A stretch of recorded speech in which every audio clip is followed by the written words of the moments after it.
सातवें चरण के लिए 57 सीटों पर लगातार मतदान जारी है और इन 57 सीटों पर कई बड़े दिग्गजों की साख दांव पर है।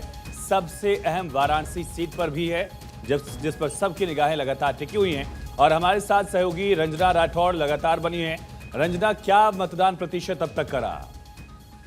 बिल्कुल आयुष, देखिए 7-8 राज्यों में 57 सीटों पर वोटिंग की प्रक्रिया जारी है और लगातार जो तस्वीरें हैं, पल पल की अपडेट जो है वो हम अपने दर्शकों तक पहुंचा रहे हैं। लेकिन सुबह 9 बजे तक वोटिंग परसेंटेज क्या रहा है, सबसे पहले वो बताते चले। सुबह 9 बजे तक 11.31% वोटिंग हुई है। बिहार की बात करें तो सुबह 9 बजे तक 10.58% वोटिंग। चंडीगढ़ में सुबह 9 बजे तक 11.64% वोटिंग हुई है। हिमाचल प्रदेश की अगर बात करें तो 4 लोकसभा सीटों के लिए वोटिंग की प्रक्रिया जारी है। लगातार आपको तस्वीरें हमने दिखाई और यहां पर सुबह 9 बजे तक 14.35% वोटिंग हुई है और झारखंड में सुबह 9 बजे तक 12.15% वोटिंग हुई है। तो ओडिशा में सुबह 9 बजे तक 7.69% वोटिंग हुई। लेकिन इसी बीच तेजस्वी यादव क्या कुछ कह रहे हैं, सुनते हैं। रोजगार के मुद्दे पर, नौकरी के मुद्दे पर, महंगाई के मुद्दे पर, गरीबी के मुद्दे पर सब लोग जो है इस बार जिन लोगों ने महंगाई बेरोजगारी बढ़ाई है उनके खिलाफ जो है सब लोग जो है वोट देंगे। आप ये बताइए, आप जा रहे हैं बैठक में, तेजस्वी जी आज बैठक में जा रहे हैं, क्या एजेंडा है? दिल्ली बैठक में जा रहे हैं, क्या एजेंडा है बैठक का? देखिए वो तो आज बैठक 3 बजे से है। बैठक के बाद जो है हम लोग उस पे जरूर आप लोगों को बताएंगे कि क्या बात है।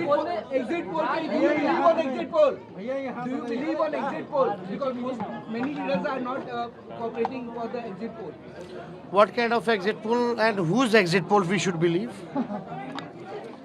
There are so many exit polls, right? So we should wait for the 4th June and what we have seen in ground, and we have a belief and faith in people of India that this time India Gathbandhan, India Alliance is coming to form a government on 4th June and NDA is going soon. Tejashwi ji, कहा जा रहा है कि India गठबंधन को एकजुट रखने के लिए बैठक है कि एकजुट रहे इंडिया गठबंधन। अरे आप छोड़िए अभी सबकी चर्चा, आज लोकतंत्र है। बैठक के बाद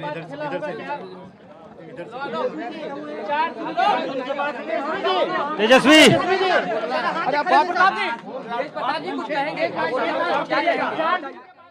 तो तेजस्वी यादव को आप सुन रहे थे, प्रतिक्रिया देते हुए नजर आ रहे थे। और देखिए लगातार वोटिंग प्रक्रिया की बात करें तो सुबह 9 बजे तक 11.31% वोटिंग हुई है और महा कवरेज भारत 24 पर जारी है। लगातार आपको तस्वीरें भी दिखा रहे हैं। Over to you Ayush.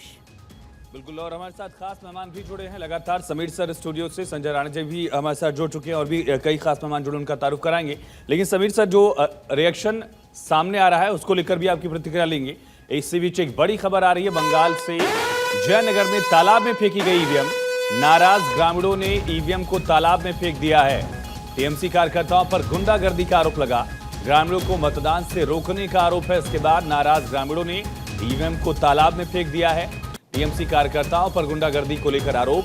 और बंगाल में आखिरी फेज का चुनाव देश में चल रहा है। बंगाल में भी 9 सीटों पर चुनाव, लेकिन कोई ऐसा फेज नहीं गुजरा जहां बंगाल में शांति से मतदान हुआ हो, जहां बंगाल में हिंसा की तस्वीरें सामने ना आई हो, जहां बंगाल में उपद्रव जैसा मंजर ना दिखा हो। एक बार फिर से आखिरी फेज के दौरान भी यही तस्वीर दिख रही है बंगाल से। पश्चिम बंगाल के जयनगर में ग्रामीणों ने नाराज होकर ईवीएम को तालाब में फेंक दिया। ये तस्वीरें आप देख रहे हैं किस तरह से ईवीएम जो है वो पानी में पड़ी हुई है और जाहिर तौर पर इससे इसका जो डेटा है वो खराब होगा। टीएमसी कार्यकर्ताओं की गुंडागर्दी की वजह से ग्रामीणों ने मतदान नहीं किया और ईवीएम को तालाब में फेंक दिया, ऐसी जानकारी अब तक सामने आ रही है। एक्सक्लूसिव तस्वीरें सबसे पहले भारत 24 पर आप देख रहे हैं। देखिए किस तरह से ये ईवीएम जो है वो तालाब के पानी में पड़ी हुई है।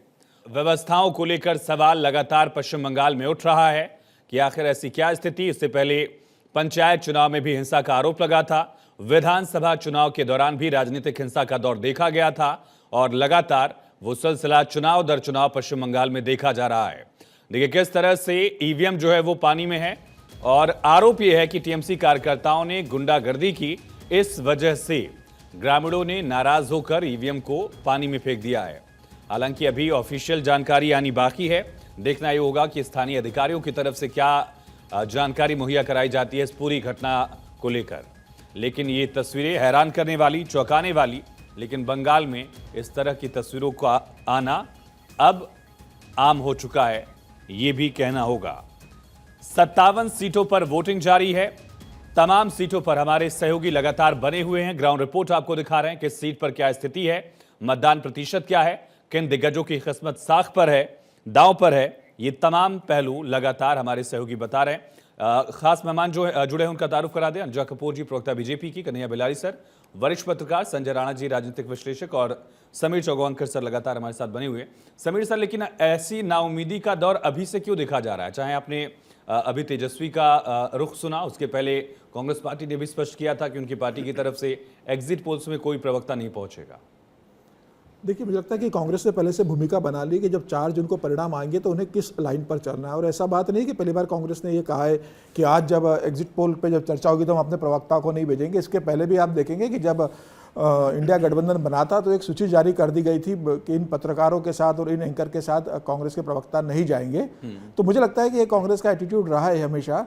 अगर चुनाव में हार जीत होती रहती है, भारतीय जनता पार्टी भी लंबे समय तक देश के चुनाव हारती रही, लेकिन भारतीय जनता पार्टी ने कभी चुनाव आयोग पर उंगली नहीं उठाई और कभी इस तरीके से आरोप नहीं लगाए। विपक्ष मुझे लग रहा है तैयारी कर रहा है, उसकी तैयारी कोर्ट के माध्यम से भी शुरू कर दी। बीच में ही आप कोर्ट में चले गए थे कि आप जो बूथ का डाटा है वो पूरा अपलोड कर दिया जाए फॉर्म 17 के माध्यम से। ईवीएम के ऊपर प्रश्न उठाते लगाएगा और लगातार 40 से ज़्यादा याचिकाएं सुप्रीम कोर्ट में डाली गई।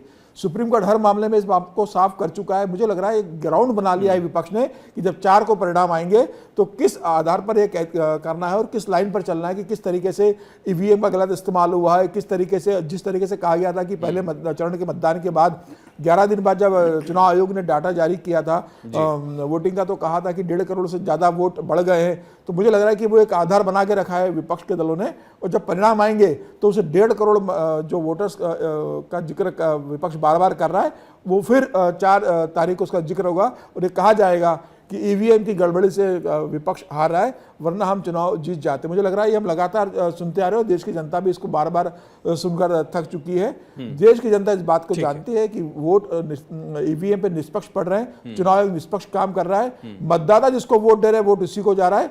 विपक्ष को ये बात समझ लेना चाहिए, अगर आपको चुनाव जीतना है तो जनता के बीच जाके आप प्रचार करो।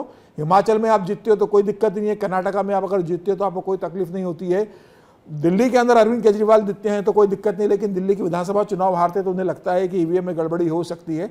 मुझे लग रहा है विपक्ष को इस मानसिकता से बाहर आने की जरूरत है। कन्हैया बिलारी सर, तेजस्वी भी अब क्या कांग्रेस की लाइन पर आ चुके हैं इस मामले को लेकर भी, एग्जिट पोल्स को लेकर भी?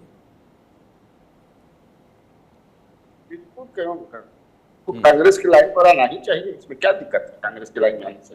वो बात भी सही कर रहे हैं। और उन्होंने ये भी बताया कि किस तरह, चूंकि देखिए बिहार में जो चुनाव हुआ, देश भर में चुनाव हुआ, लेकिन बिहार का जो चुनाव था वो तेजस्वी के इर्द गिर्द था। पूरे देश भर में जो था बारिंग बिहार, वो प्रधानमंत्री आदरणीय नरेंद्र मोदी जी के इर्द गिर्द था। लेकिन बिहार में जब बात करें तो तेजस्वी के इर्द गिर्द था और मुद्दा था बेरोजगारी तो जबरदस्त था और महंगाई भी यहाँ मुद्दा था। इसलिए आपने देखा होगा कि प्रधानमंत्री नरेंद्र मोदी पहली बार यहाँ कभी भी राम मंदिर का जिक्र नहीं किया उन्होंने, सनातन का जिक्र नहीं किया उन्होंने, केवल भ्रष्टाचार पर ही बोलते रहे कि और लालू परिवार को टारगेट में लेते रहे।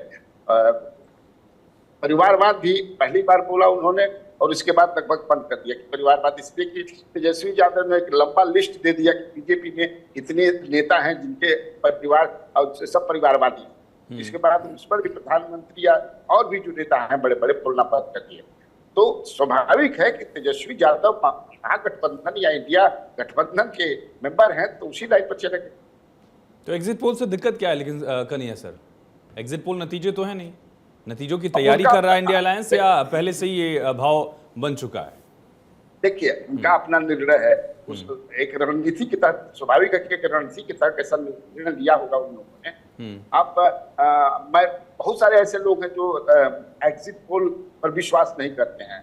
बिहार में तो 2015 में एग्जिट पोल ने बीजेपी की सरकार बना दी थी। On the day of counting पटाखे छूट रहे थे 10 बजे तक, जब शुरुआती दौर में रुझान आया था। बाद में मामला पलट गया, बीजेपी सीट पर।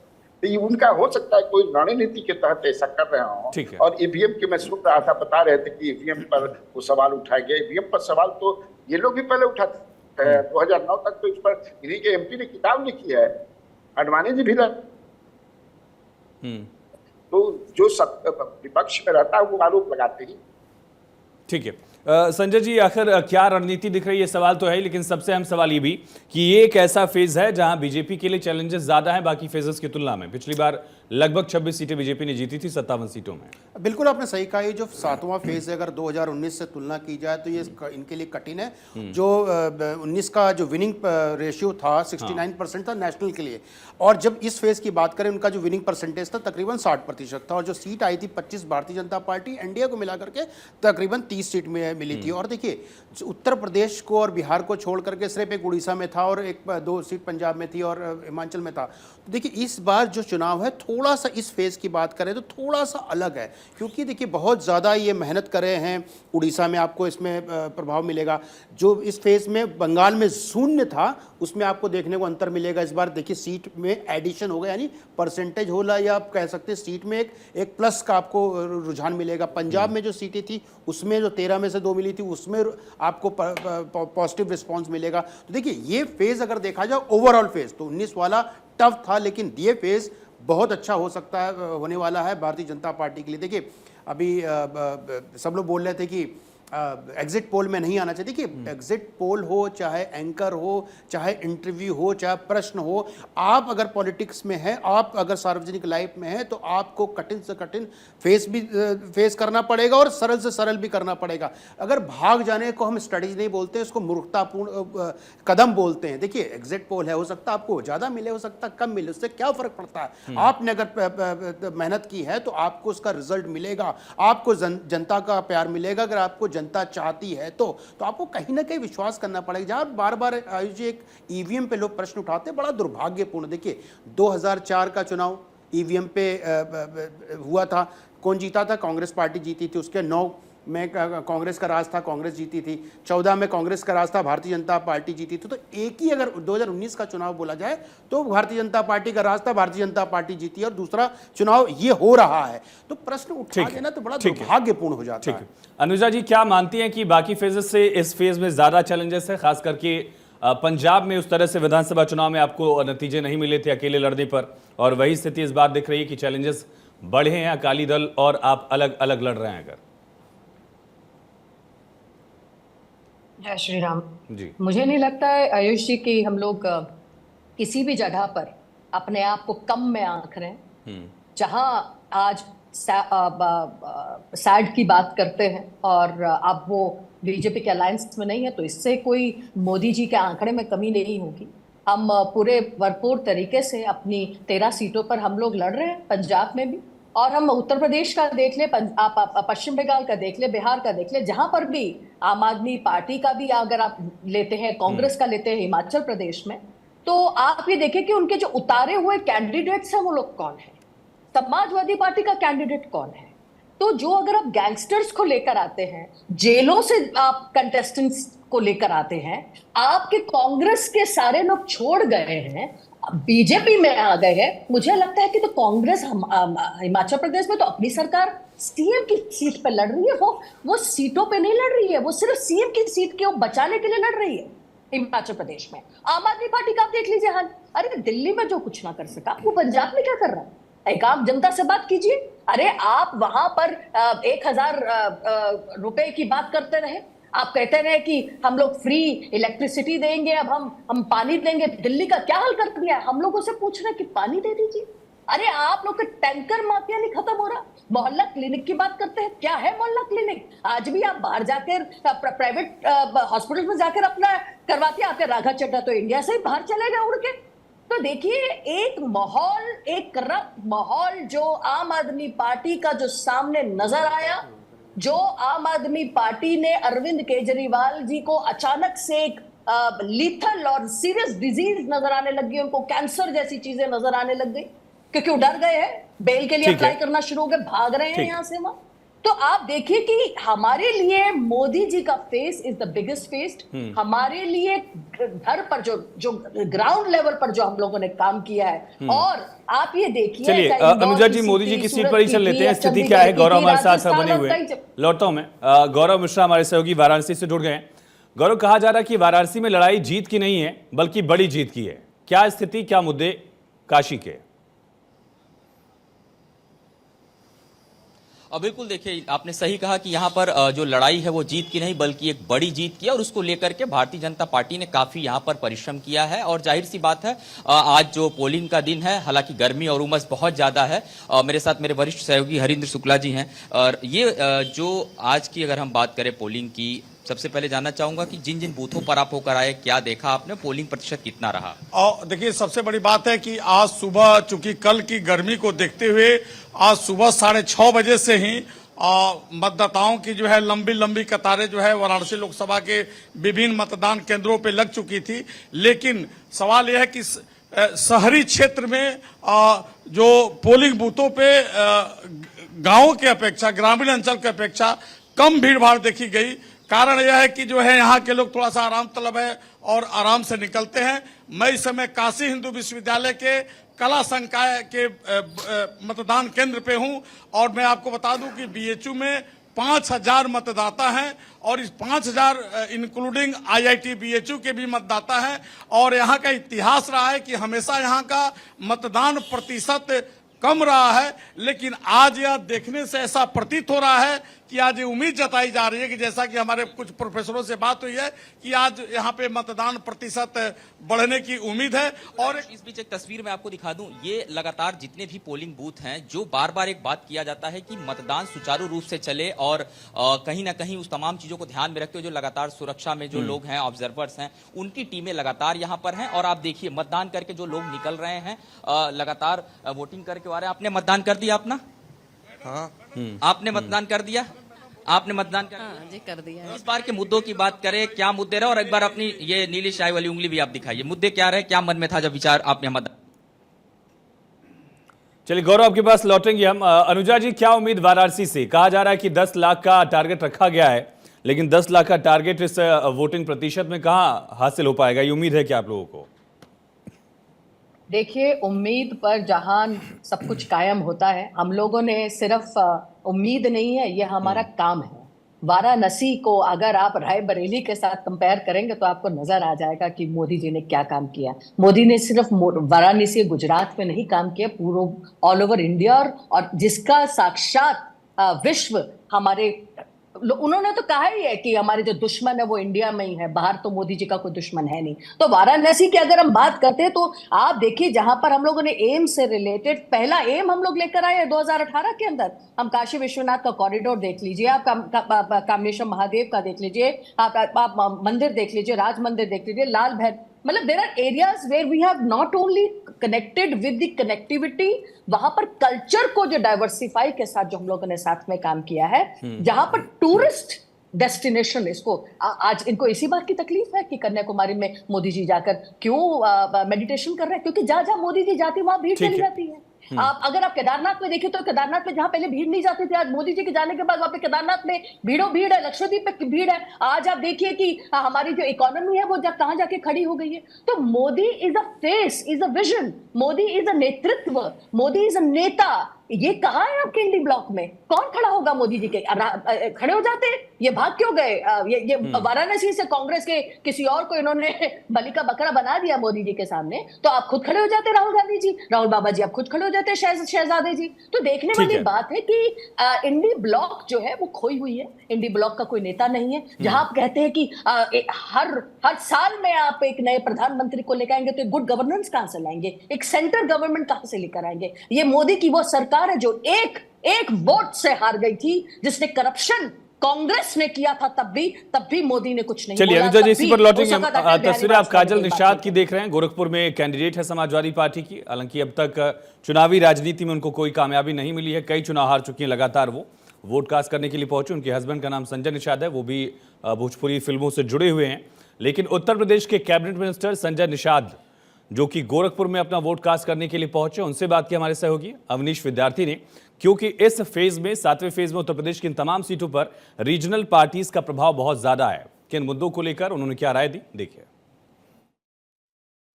के चुनाव अंतिम पायदान पर पहुंच चुके हैं। मतगणना बहुत लंबा वक्त नहीं बचा है। डॉक्टर संजय निषाद पार्टी के मुखिया हमारे साथ हैं।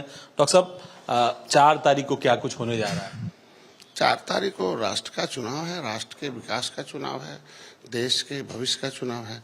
एक ही वोट है। जब हम प्रधान को चुनने जाते हैं तो एक गांव के विकास के लिए चुनते हैं, और वही वोट जब हम किसी जिला पंचायत को देते हैं, जब एमएलए को देते हैं, तो इसी तरीके से पूरे जिले के और पूरे देश के विकास का चुनाव है। और आज के दिन मोदी के सामने कोई दिखा भी नहीं रहा कि देश का कोई नेतृत्व कर सकता है। इसलिए 4 तारीख को हम लोग तय किया, मोदी जी ने 400 पार एनडीए सरकार होगा, वो पक्का हुआ। आपके दोनों उम्मीदवार भदोही से और संत कबीर नगर से लोकसभा पहुंच रहे हैं। उनके 2 के साथ साथ और भी हैं हमारे। इस बार पहली बार 2 राज्यसभा में गए हैं। हमारे बाबूराम निषाद हैं और संगीता बलवंत बिंद, इतिहास में पहले 2 सांसद हैं। अभी प्रवीण के साथ साथ, विनोद बिंद के साथ साथ निषाद निरंजना ज्योति भी जा रही हैं। हमारे धर्मेंद्र कश्यप जा रहे हैं, साक्षी महाराज जी हैं, रज्जू भाई हैं। तो ये सारे कुल से 6 निषाद मछुआ समुदाय के सांसद इस बार लोकसभा में जा रहे हैं, 2 राज्यसभा में जा चुके हैं। और एक अफसोस रहेगा, मुझे लगता है डॉक्टर साहब, आपसे अक्सर बातचीत हुआ करती थी तो आप कहते थे कि भोजन की थाली जो है वो संसद में अपनी आवाज लेकर के कहीं न कहीं गुंजाएगी और वहां पर निषाद समाज की आवाज गूंजेगी। भोजन की थाली तो इस बार जा नहीं पाई, कमल के फूल पे ही लड़ना पड़ा। एक्चुअल में देखिए, बड़ा चुनाव है और जीत क्या होता है, सिंबल के साथ साथ सीट की आवश्यकता होती है, शेयर की आवश्यकता होती है।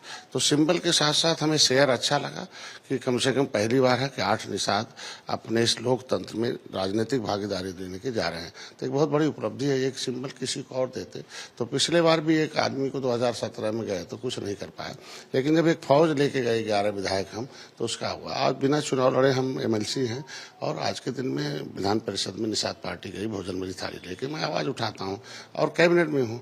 तो अभी बहुत लोकतंत्र में बिना चुनाव लड़े भी भोजन मेरी थाली पहुंचाई जा सकती है, राज्यसभा में, विधान परिषद में। ऐसे है तो ऐसा नहीं कहा जा सकता। वो सारे लोग अपने ही हैं, आवाज बन के जा रहे हैं। जो इंडिया गठबंधन संविधान को लेकर के सवाल उठा रहा था और उसका बड़ा असर ये कहा जा रहा है कि जमीन पर दिखाई पड़ा, आप किस तरीके से इसको आंकते हैं? देखिए, वो विनय दुल्हे की बारात है। मैंने कहा ना, बटुरे जोगी मठ उजाड़े। ये राष्ट्र का चुनाव है ना, भविष्य का है, विकास का है। तो कौन नेतृत्व करेगा, कौन प्रधानमंत्री बनेगा? तो ये एक ड्राइवर चाहिए ना, एक तो कम से कम कोई। तो आज तक तय नहीं कर पाए, जब उनके एनडीए ने ही नहीं तय कर पाए कि कौन देश का प्रधानमंत्री बनेगा, तो जनता क्यों अपना वोट खराब करेगी? इसलिए आज के दिन में इंडिया कुछ नहीं है और एनडीए सब कुछ है। 2 चीज का मलाल आपके कार्यकर्ताओं को रहा है। एक, आपकी सुरक्षा को लेकर आप पर हमला भी हुआ, ये सवाल उठाया गया कि दूसरे सहयोगियों को सुरक्षा दी गई। दूसरा, मंत्रिमंडल के विभाग या दूसरे मंत्रिपरिषद के चीजें, उसमें कहीं न कहीं थोड़ा सौतेला व्यवहार हुआ निषाद पार्टी के साथ। आप चाहेंगे कि लोकसभा के परिणाम के बाद इसमें कुछ तब्दीली हो? देखिए, मोदी, अमित शाह जी, योगी जी गार्जियन है, अभिभावक है। अब उनको फैसला उन्हें लेना है कब क्या करते हैं। आज के दिन में हम तो कम से कम पिछली सरकारों से ज्यादा सुरक्षित हैं। हम अपनी आवाज उठाते थे और पिछली सरकारें हमें पुलिस से खोजवाती थी, फर्जी मुकदमे लगाती थी। आज तो कम से कम हमारे पास भाई है। संजय निषाद, यह कहना है कि बड़े पैमाने पर निषाद समाज बीजेपी को, उनके सहयोगी दलों को वोट कर रहा है और लगातार बीजेपी के समर्थन में, और उन्हें उम्मीद है कि जो वादा उनसे किया गया है उनकी सुरक्षा बढ़ाने का, वो वादा भी जल्द पूरा किया जाएगा। वीडियो जर्नलिस्ट रोशन के साथ अवनीश विद्यार्थी, गोरखपुर, बार 24। तो देखिए, जो नन्स हैं वो वोट करने के लिए पहुंची हैं। लगातार लोग अपना वोट कास्ट कर रहे हैं। हमारी भी गुजारिश आपसे यही है कि अगर आप इन लोकसभा क्षेत्रों के नागरिक हैं, वोटर हैं, तो यहां अपना वोट कास्ट करिए और एक जागरूक मतदाता का संदेश दीजिए। लगातार हमारे साथ खास मेहमान बने हुए हैं। समीर सर, आज बैठक भी है, हालांकि बैठक से टीएमसी की दूरी की वजहें क्या हो सकती हैं और बैठक का मकसद क्या दिख रहा है? देखिए, टीएमसी ने बहुत स्पष्ट कर दिया ममता बनर्जी कि आखिरी फेज में उनके राज्य में चुनाव होने जा रहा है, तो वो उसमें व्यस्त रहेंगी।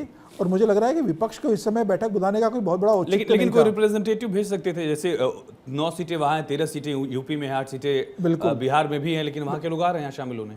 नहीं, ठीक है, ममता बनर्जी का निर्णय है कि वो किस कारण से नहीं आ पा रही। उन्होंने कारण ये जो बताया हुआ था, लेकिन मुझे लगता है कि इस समय बहुत जल्दीबाजी में बैठक बुलाई गई है। आज तो आखिरी चरण का मतदान हो रहा है, आज मतदान हो जाने देते। कल बैठक बुला सकते थे मुझे लग रहा है। मुझे लगता है कि ये बैठक शायद केजरीवाल के जिद के कारण बुलाई होगी कि केजरीवाल कल जेल में जा रहे हैं, तो केजरीवाल ने कहा होगा कि जाने के पहले ये बैठक आयोजित कर ली जाए, जिससे आम आदमी पार्टी भी इस बैठक में शामिल हो सके। तो ये एक कारण हो सकता है, लेकिन मुझे लग रहा है कि थोड़ा संयम बरतना था। आज मतदान हो जाता, उसके बाद 2 तारीख को बैठक बुला सकते थे, 3 तारीख को बैठक बुला सकते थे, क्योंकि काउंटिंग 4 तारीख को उनके पास समय था। मुझे लगता है या तो कांग्रेस ये बताना चाहती है कि हम सत्ता में आ रहे हैं, एक माहौल बनाने की कोशिश कर रही है कि देखिए मतदान के दिन ही हम बैठक कर रहे हैं, कांग्रेस को ये इंडिया गठबंधन को इतना बहुमत मिलने जा रहा है। फिर अभी तो खबर तो ये भी आ रही थी कि उनके एक मंत्रिमंडल की सूची बन गई थी, जिसमें उद्धव ठाकरे को गृह मंत्री दे रहे हैं, तेजस्वी गृह मंत्री बन रहे हैं, अरविंद केजरीवाल जेल में है, उनको वित्त मंत्री देने की बात हो गई थी। तो मुंगेरीलाल के सपने तो मतलब बनना शुरू हो गए थे। हो सकता है उसी का एक विस्तार होगा इस बैठक के अंदर कि विभागों का बंटवारा कैसे होगा, प्रधानमंत्री कौन कितने दिन के लिए रहेगा, किस तरीके से होगा। मुझे लग रहा है उस बारे में बैठक होगी। मुझे लगा थोड़ा संयम बरतना था, बहुत जल्दबाजी में लिया गया निर्णय है। मुझे लगता है कि इस बैठक में काफी विपक्ष के नेता अनुपस्थित रहेंगे। सारे विपक्षी नेता इस बैठक में आएंगे नहीं, क्योंकि आज वोटिंग हो रही है, 57 सीटों में मतदान हो रहा है, 8 राज्यों में मतदान हो रहा है। तो मुझे नहीं लगता कि सब इस बैठक में शामिल होंगे। कन्हैया सर, आपको क्या लग रहा है, क्या मकसद इस बैठक का, और साथ ही क्या तेजस्वी की छवि और बदली है बिहार में? ये कहा जा रहा है कि लगभग 300 रैलियां उन्होंने कर दी। बदली है छवि उनकी। मैं एक बताता हूँ उदाहरण के साथ।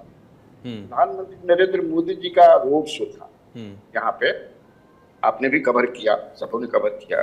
उसमें जो जुआ सम्मिलित आए थे देखने के लिए उनको, या खड़े थे, उनसे साक्षात्कार हमने कराया अपने रिपोर्टरों से कि उनसे पूछो कि क्यों आए हैं। तो उन लोगों ने बताया कि हम लोग आए हैं कि इसलिए कि मोदी जी को हम लोग प्रधानमंत्री बनाना चाहते हैं। लेकिन हमारा मुद्दा जो है वो बेरोजगारी है, और बेरोजगारी के सवाल पर तेजस्वी ने ठीक है निर्णय लिया। तेजस्वी ने बहुत कुछ किया। हम लोग नहीं मानते हैं कि प्रधानमंत्री कुछ कर रहे हैं या नीतीश कुमार कर रहे हैं। नीतीश कुमार तो यहाँ तक कह दिए थे कि पैसा कहाँ से लाएगा, 10 लाख कहाँ से नौकरी देगा, अपने बाप के यहाँ से लाएगा कि जेल से लाएगा। लेकिन वही नीतीश कुमार अब क्रेडिट लेने लगे कि हम हमारे नेतृत्व में। सर इसी पर वापस आएंगे।